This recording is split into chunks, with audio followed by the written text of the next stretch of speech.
Welcome to triple X academy. அனைவருக்கும் வணக்கம். இன்றைக்கி நம்ம இந்த வீடியோவில் என்ன பார்க்க போகிறோம் அப்படின்னு சொல்லிட்டு பார்த்தோம்னா, எஸ்எஸ்சி ஜிடி கான்ஸ்டபுளுக்கான மெடிக்கல் டெஸ்ட் அண்ட் டாக்குமெண்ட் வெரிஃபிகேஷனுக்கான அட்மிட் கார்டு வந்து ரிலீஸ் பண்ணிட்டாங்க. இந்த அட்மிட் கார்டை வந்து நம்ம எப்படி டவுன்லோட் பண்ணுறது, இம்பார்ட்டண்டான டாக்குமெண்ட்ஸ் வந்து நம்ம என்னென்ன கொண்டு போகணும், வித் நம்மளுடைய செலெக்ஷன் ப்ராசஸ் எப்படி இருக்க போகுது அப்படின்னு சொல்லிட்டோம். நெக்ஸ்ட்டு வந்து இந்த எஸ்எஸ்சி ஜிடியில் வந்து ரன்னிங்கில் வந்து நாட் குவாலிஃபைட் ஆனவங்க, வித் ஹெயிட் ஜெஸ்ட்டில் வந்து நாட் குவாலிஃபைட் ஆனவங்க வந்து கேஸ் போட்டிருந்தாங்க. அந்த கேஸ் எந்த நிலைமையில் இருக்குது அப்படின்னு சொல்லிட்டு தான் நம்ம இந்த வீடியோவில் பார்க்க போகிறோம். வீடியோவை ஸ்கிப் பண்ணாமல் பாருங்கள். வேறு எதுவும் டவுட்ஸ் வந்து உங்களுக்கு இருந்துச்சு அப்படின்னு சொல்லிட்டு பார்த்தீங்கன்னா நம்மளுடைய கமெண்ட் பாக்ஸில் கமெண்ட் பண்ணிடுங்க. வாங்க வீடியோக்குள்ளே போகலாம். இப்போது இந்த மெடிக்கல் டெஸ்ட் அண்ட் டாக்குமெண்ட் வெரிஃபிகேஷனுக்கான அட்மிட் கார்டு வந்து நம்ம எப்படி டவுன்லோட் பண்ணுறது அப்படின்னு சொல்லிட்டு பார்த்தீங்கன்னா, ஃபஸ்ட்டு வந்து இந்த டைரக்ட் லிங்க் வந்து நான் உங்களுக்கு வந்து வீடியோ கீழே கொடுத்துருக்கேன். அதை நீங்கள் கிளிக் பண்ணிங்கன்னா இதே மாதிரி ஒரு பேட்ச் தான் ஓப்பன் ஆகும். இதில் வந்து ஃபஸ்ட்டு வந்து உங்களுடைய ரிஜிஸ்ட்ரேஷன் ஐடி, உங்களுடைய டேட் ஆஃப் பர்த்தை போட்டுட்டு கீழே வந்து வெரிஃபை உங்களுடைய அந்த கூட்டல் 8+3 அப்படிங்கிறத வந்து நீங்கள் கொடுத்துட்டு சர்ச் பண்ணீங்க அப்படின்னு சொல்லிட்டு பார்த்தீங்கன்னா உங்களுக்கான அட்மிட் கார்டு டவுன்லோட் ஆகும். இல்லை எனக்கு ரிஜிஸ்ட்ரேஷன் நம்பர் தெரியலை அப்படின்னு சொல்லிட்டு பார்த்தீங்கன்னா உங்களுடைய ரோல் நம்பர், உங்களுடைய டேட் ஆஃப் பர்த்தை போட்டு நீங்கள் டவுன்லோட் பண்ணிக்கலாம். எனக்கு ரோல் நம்பருமே தெரியலை அப்படின்னு சொல்லிட்டு பார்த்தீங்கன்னா உங்களுடைய நேம், உங்களுடைய ஃபாதர் நேம் போட்டுட்டு உங்களுடைய டேட் ஆஃப் பர்த் நீங்கள் கொடுத்துட்டு உங்களுக்கான அட்மிட் கார்டு வந்து டவுன்லோட் பண்ணிக்கலாம். டேட் ஆஃப் பர்த் என்ன கொடுக்கணும் அப்படின்னு சொல்லிட்டு பார்த்தீங்கன்னா, நீங்கள் அப்ளை பண்ணும்போது என்ன டேட் ஆஃப் பர்த் கொடுத்தீங்களோ, அதாவது நீங்கள் எக்ஸாமுக்கு எப்படியும் அட்மிட் கார்டு டவுன்லோட் பண்ணியிருப்பீங்க, பிஇடி டெஸ்ட்டுக்கு வந்து அட்மிட் கார்டு டவுன்லோட் பண்ணியிருப்பீங்க. அதில் நீங்கள் என்ன டேட் ஆஃப் பர்த் கொடுத்தீங்களோ அதுதான் கொடுக்கணும். இப்போ நீங்கள் இடையில மாற்றிருந்தீங்க டேட் ஆஃப் பர்த் அப்படின்னு சொல்லிட்டு பார்த்தீங்கன்னா அந்த டேட் ஆஃப் பர்த் வந்து நீங்கள் கொடுக்க தேவையில்லை. நீங்கள் அப்ளை பண்ணும்போது என்ன டேட் ஆஃப் பர்த் கொடுத்துருந்தீங்களோ அதே டேட் ஆஃப் பர்த் மட்டும்தான் கொடுத்துருக்கணும். இதை நீங்கள் கிளிக் பண்ண உடனே அட்மிட் கார்டு, உங்களுக்கான அட்மிட் கார்டு இதே மாதிரியாக தான் கொடுத்துருப்பாங்க. உங்களுடைய நேம், உங்களுடைய ரோல் நம்பர், உங்களுடைய ஃபாதர் நேம், உங்களுடைய டேட் ஆஃப் பர்த், கேட்டகரி, நீங்கள் எந்த ஜென்ரலாக மெயிலாக அப்படின்னு சொல்லிட்டு கொடுத்துருப்பீங்க. கீழே கொடுத்துருக்காங்க பாருங்களேன், டிவி டேட், அதாவது டாக்குமெண்ட் வெரிஃபிகேஷனுக்கான டேட் என்ன அப்படின்னு சொல்லிட்டு பார்த்தீங்கன்னா 25/11/2025 தான் டாக்குமெண்ட் வெரிஃபிகேஷனுக்கான டேட் வந்து கொடுத்துருக்காங்க. ரிப்போர்ட்டிங் டைம் என்ன அப்படின்னு சொல்லிட்டு பார்த்தீங்கன்னா 6 மணிக்கு வந்து உங்களுக்கான ரிப்போர்ட்டிங் டைம் வந்து கொடுத்துருக்காங்க. நீங்கள் எப்போ கால் டிக்கெட் டவுன்லோட் பண்ணிக்கிடலாம் அப்படின்னு சொல்லிட்டு கீழே கொடுத்துருக்காங்க பாருங்களேன். 25/11/2025 உங்களுக்கான பிஇடி கண்டக்ட் பண்ணியிருக்காங்க. ஆனால் உங்களுடைய அட்மிட் கார்டு வந்து எப்போ டவுன்லோட் ஆகும் அப்படின்னு சொல்லிட்டு பார்த்தீங்கன்னா 5/11, அதாவது 10 நாளைக்கு முன்ன, அதாவது உங்களுடைய உங்களுடைய மெடிக்கல் டெஸ்ட் வந்து 25ஆம் தேதி நடக்குது அப்படின்னு சொல்லிட்டு பார்த்தீங்கன்னா நீங்கள் 5ஆம் தேதி தான் உங்களுக்கான அட்மிட் கார்டு வந்து டவுன்லோட் பண்ண முடியும் அப்படின்னு சொல்லிட்டு கொடுத்துருந்தாங்க. உங்களுக்கு வந்து இந்த இடத்துல கீழேயுமே கொடுத்துருப்பாங்க. இல்லை அப்படின்னு சொல்லிட்டு பார்த்தீங்கன்னா இதே மாதிரியாக தான் கொடுத்துருப்பாங்க. Check to print your admit card. உங்களுக்கான அட்மிட் கார்டு டவுன்லோட் ஆகணும் அப்படின்னு சொல்லிட்டு பார்த்தீங்கன்னா இதுதான் உங்களுக்கு கொடுத்துருப்பாங்க. அதாவது உங்களுடைய டேட் வந்து இவருக்கு வந்து 5ஆம் தேதி வந்து உங்களுக்கான அட்மிட் கார்டு வந்து நீங்கள் பார்த்தீங்க அப்படின்னு சொல்லிட்டு பார்த்தீங்கன்னா இதே மாதிரியாக தான் இருக்கும். இந்த இடத்துல 5ஆம் தேதி அப்படிங்கிறத வந்து காட்டாது. இந்த இடத்துல வந்து உங்களுக்கான பிரிண்ட்டுக்கான அட்மிட் கார்டு வந்து எப்படி டவுன்லோட் பண்ணுறது அப்படிங்கிறத வந்து இந்த இடத்துல காட்டியிருக்கும். இதை நீங்கள் கிளிக் பண்ணாலே உங்களுக்கான அட்மிட் கார்டு வந்து டவுன்லோட் ஆயிரும். இதுதான் உங்களுக்கான அட்மிட் கார்டு. இவருக்கு வந்து சென்ட்ரு எங்கே போட்டிருக்காங்க அப்படின்னு சொல்லிட்டு பார்த்துக்கோங்க. சிஆர்பிஎஃப் ஆவடி போட்டிருக்காங்க. நீங்கள் வந்து அட்மிட் கார்டு டவுன்லோட் பண்ணிட்டீங்க அப்படின்னு சொல்லிட்டு பார்த்தீங்கன்னா உங்களுக்கு வந்து சென்ட்ரு வந்து எங்கே கொடுத்துருக்காங்க அப்படின்னு சொல்லிட்டு சொல்லிடுங்க. அதாவது மொத்தம் நம்மளுடைய ஏரியாவில் வந்து 2 சென்டர் தான் கொடுத்துருக்காங்க அப்படின்னு சொல்லிட்டு நினைக்கிறோம். நீங்கள் எந்த சென்டர் அப்படிங்கிறத வந்து கொடுத்துருங்க. இதுலேயுமே என்ன பார்க்கணும் அப்படின்னு சொல்லிட்டு பார்த்தீங்கன்னா உங்களுடைய டேட் ஆஃப் பர்த், உங்களுடைய நேம் வந்து கரெக்டாக இருக்கா இல்லையா அப்படிங்கிறத வந்து பார்த்துக்கோங்க. உங்களுடைய ரிப்போர்ட்டிங் டைம் என்ன அப்படின்னு சொல்லிட்டு பார்த்தீங்கன்னா 6 மணி. அதை நீங்கள் கணக்கில் வச்சுக்கோங்க. உங்களுடைய ரிப்போர்ட்டிங் டைம் வந்து 6 மணி. வித் நல்லா ஹேர் வந்து கட் பண்ணிட்டு போயிருங்க. உங்களுடைய ஹேர் வந்து கரெக்டாக கட் பண்ணிட்டு போயிருங்க. அதாவது நிறையா முடி இருக்கிறாப்புல நீங்கள் பார்த்துக்கிறாதீங்க. வித் உங்களுடைய இடது கை ரேகை வந்து கேட்பாங்க. அதனால் நீங்கள் வந்து நல்லா தண்ணி குடிங்க. மெடிக்கல் டெஸ்ட்டில் வந்து நல்லா தண்ணி குடிங்க. வித் உங்களுக்கு வந்து நீங்கள் என்னென்ன கொண்டு போகணும் அப்படின்னு சொல்லிட்டு பார்த்தீங்கன்னா ஃபுட்டு வந்து நீங்கள் தான் அந்த இடத்துல அரேஞ்ச் பண்ணிக்கிறணும். உங்களுக்கான 2மே ஒரே டேட்டில் தான் நடக்குது. அதையும் நீங்கள் செக் பண்ணி பார்த்துக்கோங்க. நெக்ஸ்ட்டு வந்து இம்பார்ட்டண்டான டாக்குமெண்ட்ஸ் வந்து நீங்கள் என்ன கொண்டு போகணும் அப்படின்னு சொல்லிட்டு பார்த்தீங்கன்னா உங்களுக்கான அட்மிட் கார்டு டவுன்லோட் ஆகிடுச்சு அப்படின்னு சொல்லிட்டு பார்த்தீங்கன்னா உங்களோட அட்மிட் கார்டு வந்து 2 பிரிண்ட் வந்து நீங்கள் கலர் ஜெராக்ஸ் எடுத்துக்கோங்க. வித் 6 பாஸ்போர்ட் சைஸ் ஃபோட்டோ வந்து நீங்கள் வந்து கொண்டு போகிறாப்புல பார்த்துக்கோங்க. 6 ஃபோட்டோ வந்து நீங்கள் வந்து கொண்டு போகிறாப்புல பார்த்துக்கோங்க. நெக்ஸ்ட் வந்து உங்களுடைய ஒரிஜினல் ஐடி ப்ரூஃப் வந்து கையில் வச்சுருங்க. ஒன்று வந்து நீங்கள் வந்து சென்டருக்குள்ளே போகும்போது உங்களுடைய கையில் வந்து உங்களுடைய ஐடி ப்ரூஃப் இருக்கும். ஐடி ப்ரூஃபை செக் பண்ணி தான் உங்களுக்கான ப்ராசஸே கண்டக்ட் பண்ணுவாங்க. ஆல் டாக்குமெண்ட்டுமே நீங்கள் வந்து ஒரிஜினல் கொண்டு போகணும், டூப்ளிகேட் கொண்டு போகக்கூடாது. அதாவது ஜெராக்ஸுமே நீங்கள் எடுத்துக்கணும், டூ ஜெராக்ஸ் வந்து எல்லா காப்பியும் வச்சுருக்கணும். அது என்னென்ன காப்பி வந்து டூ ஜெராக்ஸ் வச்சுருக்கணும் அப்படிங்கிறத வந்து நான் வந்து சொல்கிறேன். ஆனால் ஒரிஜினல் வந்து கண்டிப்பான முறையில் இருக்கணும். நெக்ஸ்ட்டு வந்து செல்ஃப் அட்டென்ஸ் அப்படின்னு சொல்லிட்டு உங்களுடைய ஜெராக்ஸில் வந்து நீங்கள் வந்து கீழே எழுதி உங்களுடைய சைன், உங்களுடைய டேட், அதாவது எந்த டேட் அப்படிங்கிறத வந்து நீங்கள் வந்து அந்த இடத்துல கொடுத்துருக்கணும். நான் சொல்லியிருந்தேன் லெஃப்ட் தம்ப் வந்து வைக்கணும் அப்படின்னு சொல்லியிருந்தேன். அதனால் நீங்கள் வந்து தண்ணி குடிச்சிக்கோங்க. உங்களுடைய ஜெராக்ஸ்லேயுமே நீங்கள் வந்து லெஃப்ட் தம்ப் வந்து வச்சுருக்கணும். அங்கே வந்து உங்களுக்கான ஸ்டாம்ப் வந்து ப்ரொவைட் பண்ணிடுவாங்க. நீங்கள் கொண்டு போக வேண்டியது ஜெராக்ஸ் மட்டும்தான். ஜெராக்ஸ் வித் ஒரிஜினல் வந்து நீங்கள் கொண்டு போகணும். என்னென்ன டாக்குமெண்ட் அப்படின்னு சொல்லிட்டு பார்த்தா 10th சர்டிஃபிகேட், அதாவது 10th மார்க் ஷீட் வந்து நீங்கள் கொண்டு போகணும். மார்க் ஷீட்டில் வந்து உங்களுடைய நேம், டேட் ஆஃப் பர்த் வந்து கரெக்டாக இருக்கணும். இல்லை அப்படின்னு சொல்லிட்டு பார்த்தீங்கன்னா அதுக்கான ப்ராசஸ் வந்து நெக்ஸ்ட் வந்து நான் உங்களுக்கு வந்து சொல்கிறேன். எஸ்சி, எஸ்டி, ஓபிசி, இடபிள்யூஎஸ் கேட்டகரிக்கான சர்டிஃபிகேட் வந்து நீங்கள் வச்சுருக்கணும். அதாவது நீங்கள் எஸ்சியாக இருந்தீங்க அப்படின்னு சொல்லிட்டு பார்த்தீங்கன்னா உங்களுக்கு வந்து ஒரே சர்டிஃபிகேட் தான். அதுவே நீங்கள் ஓபிசியாக இருந்தீங்க அப்படின்னு சொல்லிட்டு பார்த்தீங்கன்னா உங்களுக்கான டேட் வந்து வேரியபிள் ஆகும். அதாவது நீங்கள் வந்து 3 வருஷத்துக்கு ஒரு தடவை, இல்லை அப்படின்னு சொல்லிட்டு பார்த்தீங்கன்னா 1 வருஷத்துக்கு ஒரு தடவை உங்களுக்கான டேட் வந்து சேஞ்ச் ஆகும். அந்த டேட் வந்து சேஞ்ச் ஆகிறப்ப உங்களுடைய குருசியல் டேட் வந்து அந்த சர்டிஃபிகேட்டுக்கு வந்து முடிஞ்சிருந்தாலுமே உங்களுக்கான 2024 வந்து நீங்கள் வந்து அப்ளை பண்ணும்போது என்ன சர்டிஃபிகேட் வச்சுருந்தீங்க அப்படிங்கிறத வந்து நீங்கள் வந்து கண்டிப்பான முறையில் அந்த சர்டிஃபிகேட் வந்து உங்களுடைய கையில் இருக்கணும். இல்லை இப்போ நியூவாக இருக்கிற சர்டிஃபிகேட் வேணும் அப்படின்னு சொல்லிட்டு பார்த்தீங்கன்னா உங்களுக்கான டைம் வந்து கால அவகாசம் வந்து கொடுப்பாங்க. நம்ம அப்ளை பண்ணி அப்போது அந்த சர்டிஃபிகேட் வாங்கிக்கிடலாம். ஆனால் நீங்கள் குருசியல் டேட்டில் வந்து உங்களுக்கான ஓபிசி சர்டிஃபிகேட் கேட்டாங்க அப்படின்னு சொல்லிட்டு பார்த்தீங்கன்னா நீங்கள் அப்ளை பண்ணும்போது உங்களுக்கான ஓபிசி சர்டிஃபிகேட்டை தான் நீங்கள் காமிக்கிறாப்பில் இருக்கும். அதையும் நீங்கள் செக் பண்ணி பார்த்துக்கோங்க. நெக்ஸ்ட்டு வந்து ரிலீஜியன் சர்டிஃபிகேட், அதாவது இருப்பிடச் சான்றிதழ் வந்து நேட்டிவிட்டி சர்டிஃபிகேட் வந்து கேட்குறாங்க.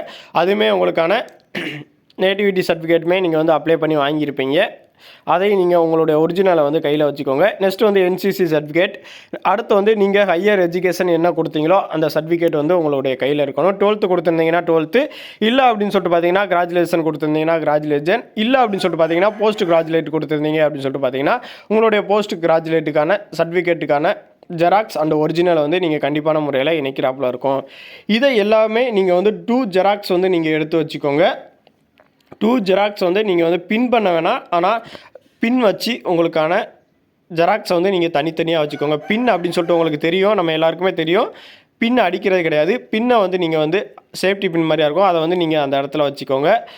இதுக்கான ஒரிஜினலில் வந்து நீங்கள் எந்த விதமான அட்டாச்சுமே நீங்கள் பண்ண தேவையில்ல. அதாவது கையெழுத்து போடணுமா ஒரிஜினலில் அப்படின்னு சொல்லிட்டு பார்த்தீங்கன்னா செல்ஃப் அட்டென்ஸ் அப்படின்னு எழுதி நீங்கள் வந்து ஒரிஜினலில் கையெழுத்து போட்டுறாதீங்க. காப்பியில் தான் உங்களுக்கான கையெழுத்தை வந்து சிக்னேச்சரை வந்து நீங்கள் வந்து இடம் பெறாப்பில் இருக்கும். அதையும் நீங்கள் செக் பண்ணி பார்த்துக்கோங்க. ஒரிஜினலில் எழுதிடாதீங்க யாருமே. இந்த எல்லாத்துலேயுமே உங்களுக்கான நேம் இல்லை அப்படின்னு சொல்லிட்டு பார்த்தீங்கன்னா டேட் ஆஃப் பர்த் வந்து மிஸ்மேட்சாக இருந்துச்சு அப்படின்னு சொல்லிட்டு பார்த்தீங்கன்னா நீங்கள் என்ன பண்ணணும் அப்படின்னு சொல்லிட்டு பார்த்தீங்கன்னா நோட்டிஃபபிலிட்டி, அதாவது அட்வொகேட்டை வந்து நீங்கள் வந்து அஃபிடன்ஸ் வாங்குறாப்புல இருக்கும். இந்த அஃபிடன்ஸ் எப்படி வாங்குறது அப்படின்னு சொல்லிட்டு பார்த்தீங்கன்னா உங்களுடைய ஒரிஜினல் ஐடி ப்ரூஃப் நீங்கள் வந்து கொண்டு போய் அட்வொகேட்டை நீங்கள் சொல்லணும். இந்த சர்டிஃபிகேட்டில் இருக்கிறதும் இந்த ஐடி ப்ரூஃபில் இருக்கிறதும் ஒரே ஆள் தான், ஆனால் நேம் மட்டும் மிஸ்மேட்ச் ஆகிருக்கு அப்படின்னு சொல்லிட்டு பார்த்தீங்க அப்படின்னு சொல்லிட்டு சொன்னீங்கன்னா உங்களுக்கான ஃபீஸ் வந்து பே பண்ணிவிட்டு வந்தீங்க அப்படின்னு சொல்லிட்டு பார்த்தீங்கன்னா உங்களுக்கான அஃபிடன்ஸ் வந்து அவரே வழங்கிடுவார். அதாவது பிரிண்ட் எடுத்து உங்களுக்கான டைப்பிங் எல்லாம் பண்ணி அவருடைய சீல் வச்சு உங்களுக்கு வந்து அஃபிடன்ஸ் வந்து வழங்குவார். நீங்கள் வந்து டேட் மாறி இருந்துச்சு அப்படின்னு சொல்லிட்டு பார்த்தீங்கன்னா நீங்கள் அந்த இடத்துல சொல்ல வேண்டியது இந்த டேட்லேயும் பிறந்தவங்க ஒரே ஆள் தான், இதுக்கான மிஸ்மேட்ச் வந்து ஆயிருக்கு அப்படின்னு சொல்லிட்டு சொல்லணும். நீங்கள் வந்து எந்த சர்டிஃபிகேட்லேயுமே, அதாவது 10th certificate, SC, ST, OBC, nativity certificate, NCC, 12th, graduate, நீங்கள் எந்த சர்டிஃபிகேட்லையுமே உங்களுக்கான நேம் வந்து கரெக்டாக இருக்கணும். இப்போ ஆதார் கார்டு எடுத்துக்கிட்டீங்க அப்படின்னு சொல்லிட்டு பார்த்தீங்கன்னா அதில் இருக்கிறதும் 10th mark sheet, SC, ST, OBC எல்லாமே உங்களுக்கான கரெக்டாக இருக்கணும். வித் உங்களுடைய டேட் ஆஃப் பர்த் உட்பட இந்த 2 வந்து கண்டிப்பான முறையில் கரெக்டாக இருக்கணும். ஃபாதர் நேம் மிஸ்மேட்ச் ஆகிடுச்சுன்னா என்ன பண்ணலாம் அப்படின்னு சொல்லிட்டு பார்த்தீங்கன்னா அதுக்குமே நீங்கள் வந்து அஃபிடன்ஸ் வாங்கலாம். ஆனால் இப்போ வந்து அதை வந்து குறிசியலாக உங்களுக்கு வந்து செக் பண்ண மாட்டாங்க. ஆனால் நீங்கள் வந்து அவிடன்ஸ் வாங்கணும் அப்படின்னு சொல்லிட்டு பார்த்தீங்கன்னா, நீங்கள் வந்து ஃபாதர் நேமுக்கு வந்து நீங்கள் வந்து வாங்கிக்கிடலாம். இல்லை அப்படின்னு சொல்லிட்டு பார்த்தீங்கன்னா, அதுக்கு வந்து உங்களுக்கான கால அவகாசம் கொடுப்பாங்க. ஆனால் உங்களுடைய நேம், டேட் ஆஃப் பர்த் மட்டும் கண்டிப்பான முறையில் மாறி இருந்துச்சுன்னா, நீங்கள் அவிடன்ஸ் வாங்கிட்டு போகிறது கண்டிப்பான முறையில் உங்களுக்கு வந்து நல்லது அப்படிங்கிறத தான் நான் வந்து உங்களுக்கு சொல்லுவேன். நீங்கள் வந்து அவிடன்ஸ் வாங்கிட்டு போங்க. நியர்பை இருக்கிற நோட்டிஃபைபிலிட்டி, அதாவது அட்வொகேட் அப்படின்னு சொல்லிட்டு எடுத்துக்கிட்டிங்கன்னா, யார்கிட்ட வேணாச்சும் வாங்கலாமா அப்படின்னு சொல்லிட்டு பார்த்தீங்கன்னா, கண்டிப்பான முறையில் எல்லார்ட்டையுமே நீங்கள் போய் வாங்க முடியாது. நோட்டிஃபைபிலிட்டி அப்படிங்கிற அவர்கிட்ட மட்டும்தான் உங்களுக்கான சீல் வச்சு உங்களுக்கான அஃபிடன்ஸ் வந்து வாங்க முடியும். இதுவே எஸ்எஸ்சியில் வந்து அஃபிடன்ஸ் வந்து ஏற்றுக்கிட்டாங்க.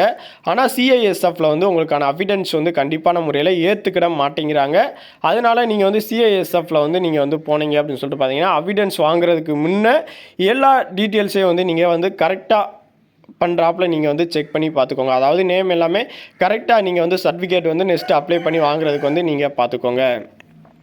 நெக்ஸ்ட்டு வந்து இப்போ வந்து கேஸ் போட்டவங்களுக்கான செக்ஷன் வந்து எப்படி இருக்குது அப்படின்னு சொல்லிட்டு பார்த்தீங்கன்னா, அவங்களுக்கு வந்து கேஸ் போட்டவங்களுக்கான ரன்னிங், அதாவது நீங்கள் வந்து 13 ரவுண்டு வந்து நீங்கள் வந்து கம்ப்ளீட் பண்ணியிருந்தீங்க அப்படின்னு சொல்லிட்டு பார்த்தாலும், நீங்கள் கம்ப்ளீட் பண்ணி கேஸ் கொடுத்துருந்தீங்க அப்படின்னு சொல்லிட்டு பார்த்தா உங்களுக்கான பிஇடி வந்து கண்டக்ட் பண்ணுவோம் அப்படின்னு சொல்லிட்டு சொல்லியிருக்காங்க.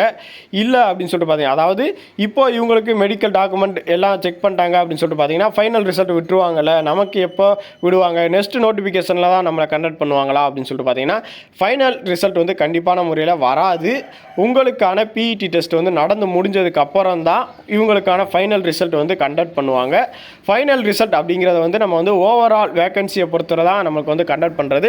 அதனால இவங்களுக்கு வந்து கண்டக்ட் பண்ணி முடித்ததுக்கு அப்புறம் தான் உங்களுக்கான ஃபைனல் ரிசல்ட் வந்து ரிலீஸ் பண்ணுவாங்க. நான் 13 ரவுண்டு வந்து கம்ப்ளீட் பண்ணலை அப்படின்னு சொல்லிட்டு பார்த்தீங்கன்னா, உங்களுக்கான பிஇடி டெஸ்ட் வந்து கண்டிப்பான முறையில் நடக்காது.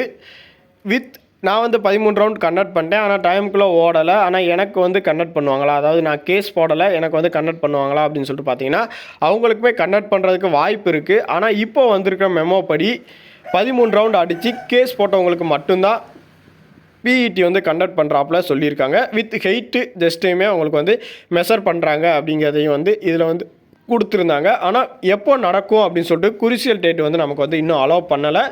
அலௌன்ஸ் பண்ண உடனே உங்களுக்கான குரிசியல் டேட் என்ன அப்படிங்கிறதையுமே நான் வந்து உங்களுக்கு வீடியோவில் வந்து ப்ரொவைட் பண்ணுவேன். வித் ரெயின், அதாவது இந்த மழைக்காலம் முடிஞ்சதுக்கப்புறம் தான் உங்களுக்கான பிஇடி வந்து கண்டக்ட் பண்ணுவோம் அப்படின்னு சொல்லியிருக்காங்க.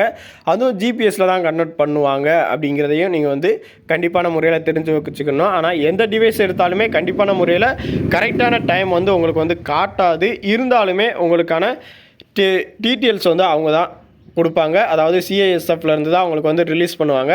ரிலீஸ் பண்ணும்போது நம்மளுடைய டீட்டெயில்ஸ் வந்து நான் வந்து உங்களுக்கு வந்து ப்ரொவைட் பண்ணுறேன். நீங்கள் வந்து கேஸ் போட்டிருந்தவங்களா இருந்தீங்க அப்படின்னு சொல்லிட்டு பார்த்தீங்கன்னா, உங்களுக்கான கால் லெட்ரு வந்து உங்களுக்கு வந்து வந்துடும். அந்த கால் லெட்ரு வந்ததுக்கப்புறம் நீங்கள் வந்து பிஇடி டெஸ்ட் வந்து அட்டன் பண்ணலாம். நான் கேஸ் போடலையே எனக்கு வராதா அப்படின்னு சொல்லிட்டு பார்த்தீங்கன்னா, கண்டிப்பான முறையில் அதுக்கான சொல்யூஷன் வந்து இன்னும் யாரும் எதுவும் சொல்லலை. நெக்ஸ்ட்டு வந்து உங்களுக்குமே கால் லெட்ரு வர்றதுக்கான வாய்ப்பு வந்து இருக்குது அப்படின்னு சொல்லிட்டு தான் நம்மளால் சொல்ல முடியும். அதாவது இப்போ வந்து நம்ம வந்து ஒரு ஆள் கேஸ் போட்டாலுமே அதில் இருக்கிற டீட்டெயில்ஸ் எல்லாமே எல்லோருக்குமே பொருந்தும் அப்படின்னு சொல்லிட்டு சொல்லலாம். இல்லை அப்படின்னு சொல்லிட்டு பார்த்தீங்கன்னா, அவங்க என்ன சொல்கிறாங்க அப்படின்னு சொல்லிட்டு பார்த்தீங்கன்னா, இந்த கேஸ் போட்டவங்களுக்கு மட்டும்தான் நான் கண்டக்ட் பண்ணுவேன் அப்படின்னு சொல்லிட்டு பார்த்தாலுமே நீங்கள் வந்து அவங்களுமே கேஸ் போட்டவங்களுக்கு மட்டும்தான் கண்டக்ட் பண்ணுவாங்க. அதையும் நீங்கள் தெரிஞ்சு வச்சுக்கோங்க. மொத்தம் வந்து இவங்களுக்கு வந்து ஒரே நாளில் வந்து கண்டக்ட் பண்ணி முடிக்கணும் அப்படின்னு சொல்லிட்டு பார்த்தாலுமே நல்லா பார்த்தா 2000 பேர் தான் இருப்பாங்க.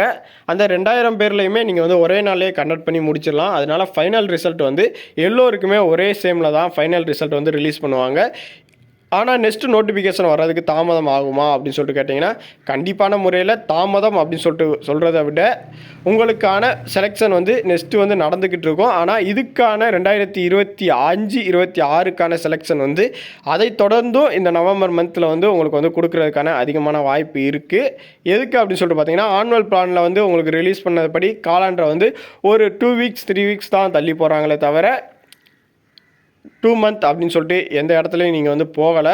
இல்லை அப்படின்னு சொல்லிட்டு பார்த்தீங்கன்னா, உங்களுக்கு வந்து குரிசியல் டேட் வந்து ரிலீஸ் பண்ணுவாங்க.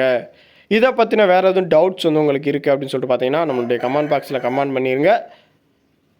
உங்களுக்கான செலெக்ஷன் வந்து எப்படி நடக்குது, இல்லை அப்படின்னு சொல்லிட்டு பார்த்தீங்கன்னா, உங்களுக்கான அட்மிட் கார்டு டவுன்லோட் பண்ணிட்டீங்களா, உங்களுக்கான டேட் சென்டர் அப்படிங்கிறத வந்து நம்மளுடைய கமெண்ட் பாக்ஸில் கமெண்ட் பண்ணிடுங்க.